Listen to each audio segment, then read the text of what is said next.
Açıyoruz efendim, buyursunlar.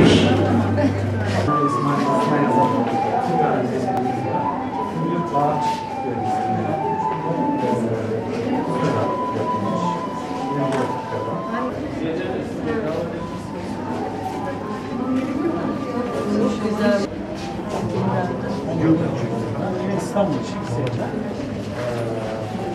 kök boya ile işlenmiş. Tamam, kök boya. Sonra altın sırmalarla yapılmış.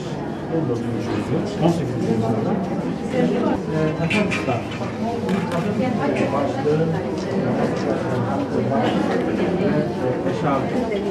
Farklı bölgelerden, Tatar, Türkmenistan'daki, Başkırgızistan, şu ortadaki yeşil Başkırgızistan, bunlar Tatar. Çünkü yani Miraç çiziyor, sonra Fransa'da baskısını yapıyor.